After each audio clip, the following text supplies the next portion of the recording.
नमस्कार। आज हम लोग बात करने जा रहे हैं पीएचडी रेगुलेशन 2022 पर। क्या अब पीएचडी 2 वर्ष की हो जाएगी? ये एक टेंटेटिव ड्राफ्ट है जो यूजीसी द्वारा हाल ही के दिनों में जारी किया गया, और इस टेंटेटिव ड्राफ्ट के माध्यम से पीएचडी एलिजिबिलिटी क्या होती है, कॉलेज को क्या पावर दी गई है, एफिलेटेड कॉलेज को क्या पावर दी गई है, क्या वहाँ पे आप पीएचडी प्रोग्राम्स ऑपरेट हो सकते हैं, ठीक है। साथ ही साथ अन्य क्या इसके अंतर्गत आपके अमेंडमेंट हुए हैं, उन पे विषय में आइए इस वीडियो के माध्यम से जानकारी प्राप्त करते हैं। तो सबसे पहले हम लोग देखते हैं, सबसे पहले गूगल में हम इस ड्राफ्ट को सर्च करते हैं। तो इसको हमने गूगल पे सर्च किया है पीएचडी रेगुलेशन 2022 के नाम से। जब मैंने सर्च किया तो सर्च करने के बाद मुझे पहला ही आया 4405511 के नाम से, और इस ड्राफ्ट को मैंने ओपन किया। जब मैंने इस ड्राफ्ट को ओपन किया तो ये ड्राफ्ट मुझे ओपन होकर के आता है, और इस ड्राफ्ट में कुछ नए पॉइंट्स को इंक्लूड किया गया है। सबसे पहली बात है कि इस ड्राफ्ट को यूजीसी ने minimum standard and procedures for the award of PhD degree regulation 2022 के नाम से संबोधित किया है। दूसरी बात, इसमें के अंतर्गत आपने देखा होगा कि इसके पहले जो रेगुलेशन आपके यहाँ काम करते थे, वो रेगुलेशन आपके यहाँ जो काम करते थे वो था, इसके पहले 2009-10 आपका रेगुलेशन काम किया, फिर 2016 रेगुलेशन काम किया, उसके बाद रेगुलेशन 2018 रेगुलेशन काम किया। कुछ अमेंडमेंट होकर के पीएचडी रेगुलेशंस ये आते चले गए, और वर्तमान में अब हमारे पास 2022 रेगुलेशन काम कर रहा है। अब इसके अंतर्गत इसको नाम क्या दिया गया है, शॉर्ट फॉर्म में इसका नाम दिया गया है दिस रेगुलेशन में be called university grant commission, इसको कह सकता है, पुकार सकता है minimum standard and procedures for award of PhD degree regulation 2022 के नाम से इसे जाना गया है। चलिए आगे देखते हैं कि इसके अंतर्गत क्या क्या है। तो इसमें बात की गई कि every degree granting autonomous college and every affiliated college allowed to offer PhD program. इस रेगुलेशन के अंतर्गत ये कहा गया है कि जो डिग्री ग्रांटिंग ऑटोनॉमस कॉलेज है और एफिलिएटेड कॉलेज है, वहां पर पीएचडी प्रोग्राम के लिए अलाउ किया गया है, ठीक है। अब इसके बाद हम देखते हैं एलिजिबिलिटी क्राइटेरिया। तो एलिजिबिलिटी क्राइटेरिया के अंतर्गत, इसके अंतर्गत पुनः एलिजिबिलिटी क्राइटेरिया में मास्टर डिग्री को ही रखा गया है, ठीक है। और मास्टर डिग्री में अगर आप 55% पाते हो मार्क्स, तो इसे क्या हुआ, वो पीएचडी करने के लिए एलिजिबल कैंडिडेट होगा। इसके अलावा इसमें कुछ और अमेंडमेंट किए गए हैं, ठीक है। तो उन अमेंडमेंट को देखते हैं कि क्या क्या अमेंडमेंट किए गए हैं। तो सबसे पहले इसमें जो एक इंपॉर्टेंट अमेंडमेंट हुआ है, वो अमेंडमेंट है कि अगर आप एससी एसटी ओबीसी कैटेगरी से बिलोंग करते हो, और साथ ही साथ इसमें एक नया क्लॉज जोड़ा गया है, इकोनॉमिकल वीकर सेक्शंस का जोड़ा गया है, तो उसके लिए 5% मार्क्स का रिलैक्सेशन इसके अंतर्गत प्रोवाइड किया जाएगा, ठीक है। तो ये जो अभी तक हाल ही के दिनों में नहीं था, इसके अंतर्गत इसमें इंक्लूड किया गया है। तो ईडब्ल्यूएस सेक्शंस को भी 5% रिलैक्सेशन की बात इस अमेंडमेंट में किया गया है। इसके अलावा जो आपके पास एलिजिबिलिटी मार्क्स है आपका, यहाँ पर वीकर सेक्शन आपका 5% रिलैक्सेशन, आपका अगर आपका सीजीपीए स्कोर है तो उसमें 0.5% का स्कोर में आपको रिलैक्सेशन प्रोवाइड किया गया है। आगे हम लोग देखते हैं तो इसमें क्या होता है कि पीएचडी प्रोग्राम जो होगा वो लगभग 2 साल का होगा, 2 इयर्स का होगा, एक्सक्लूडिंग कोर्स वर्क। यानी कोर्स वर्क को छोड़ दो तो अब आपका जो पीएचडी का समय होगा वो 2 वर्ष का होगा। ये देखिए, ये सबसे अच्छा है स्टूडेंट के लिए कि अब आपको मिनिमम जो आपका रजिस्ट्रेशन टाइम है, जैसे आपने कोर्स वर्क 6 मंथ का, आप जानते हो कि कोर्स वर्क होता है, PhD pre PhD course work के नाम से जाना जाता है। तो 6 मंथ का अगर आपने प्री पीएचडी कोर्स वर्क कर लिया तो उसके बाद आपको एग्जाम क्वालिफाइड करना होता है, और एग्जाम क्वालिफाई करने के बाद आपको रजिस्ट्रेशन किया जाता है, और उस रजिस्ट्रेशन की डेट से 2 ईयर में आप अपनी पीएचडी को सबमिट कर सकते हो। तो इस प्रकार आप 2 साल 6 महीने यानी 2.5 साल में पीएचडी की डिग्री प्राप्त कर सकते हो, जो आपका 6 साल तक के लिए एलिजिबल किया गया। कभी कभी क्या होता है ना कि जैसे मिनिमम तो 2 ईयर रखा गया है, 2 ईयर से लेकर के 6 ईयर के मध्य आप पीएचडी की डिग्री, पीएचडी के को अपनी थीसिस को सबमिट आप कर सकते हो। तो ये इसमें सुधार किया गया है। हाँ, इसके अलावा रिलैक्सेशंस कुछ किए गए हैं कि वुमेन्स को, जो जैसे कोई ऐसी महिला है जो कहते हैं आपका डिसेबिलिटीज़ के साथ है, 40% डिसेबिलिटीज़ के साथ है, तो उसे क्या हुआ, 2 ईयर का एक्स्ट्रा एक्सटेंशन प्रोवाइड किया जाएगा। यानी आपका 2 साल का एक्स्ट्रा एक्सटेंशन वो मिल सकता है, यानी 6 साल के अलावा उसे 2 साल का और एक्सटेंशन मिल जाएगा। यानी वो 8 वर्ष के 8 साल तक अपनी पीएचडी को सबमिट।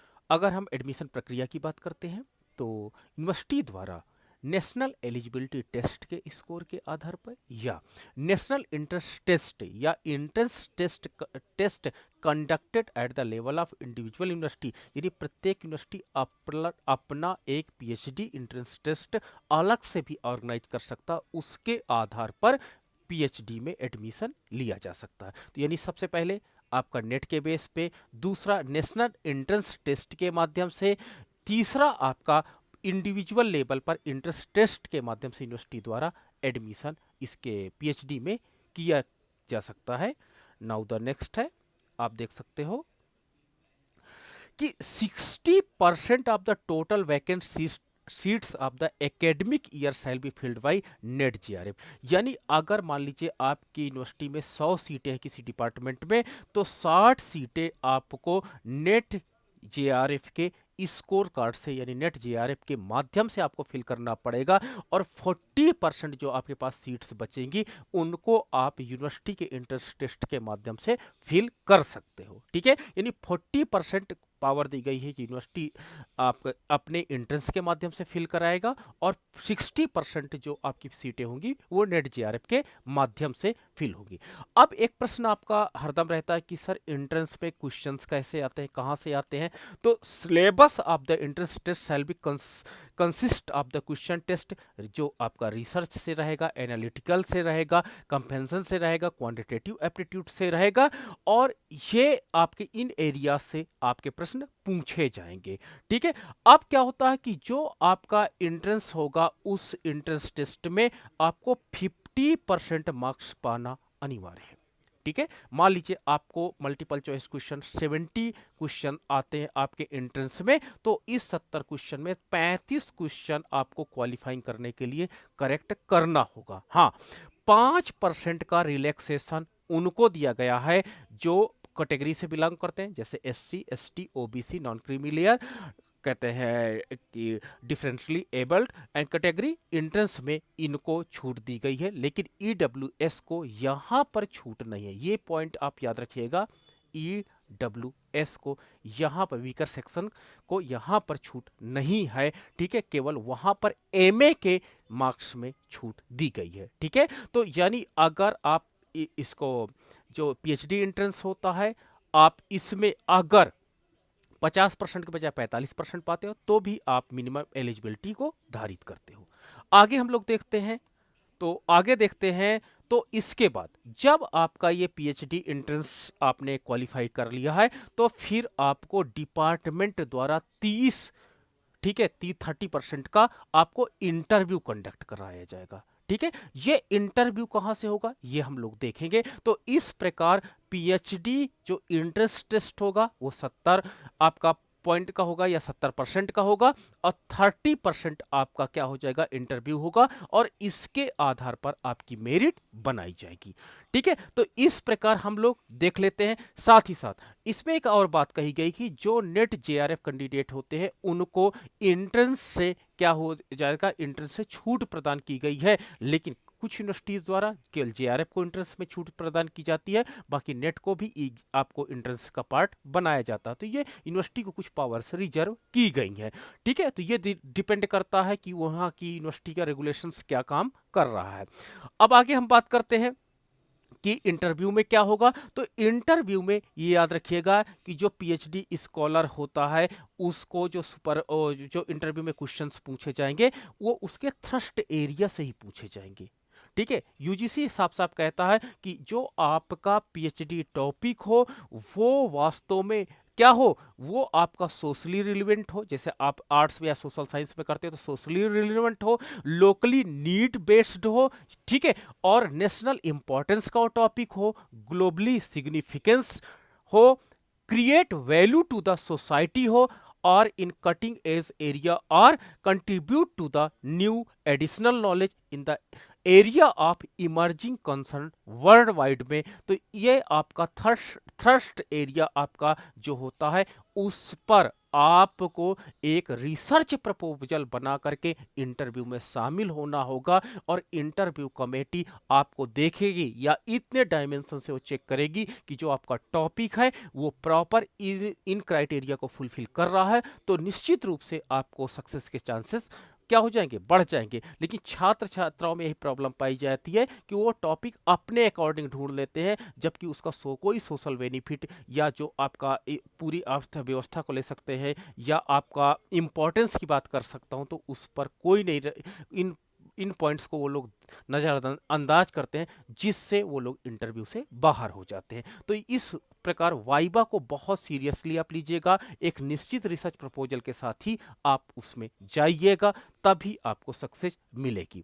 अब हम बात करते हैं कि जो इसके अंतर्गत प्रोफेसर्स हैं, उनको एलिजिबिलिटी क्या है। तो सबसे पहले बात की गई है कि रेगुलर प्रोफेसर, एसोसिएट प्रोफेसर जो रेगुलर है आपकी यूनिवर्सिटीज में या कॉलेज में, with at least 5 years 5 research paper publication in peer reviewed और रेफरीड जर्नल आफ्टर ऑब्टेनिंग पीएचडी, यानी पीएचडी डिग्री वो धारित करते हो, 5 साल का अनुभव रखते हो, और उनके साथ ही साथ पीयर रिव्यूड जर्नल में उनके रिसर्च पेपर या रेफरीड जर्नल में उनके रिसर्च पेपर पब्लिश हुए हो, या ठीक है असिस्टेंट प्रोफेसर जो कॉलेज या यूनिवर्सिटी में काम कर रहे हैं, उनका भी 5 साल का अगर अनुभव है और उनके पास भी रिसर्च अनुभव या टीचिंग अनुभव है पीएचडी डिग्री के साथ, तो उनको 3 रिसर्च पेपर पब्लिकेशन की आवश्यकता है, और वो पीएचडी करा सकते हैं एज अ सुपरवाइजर।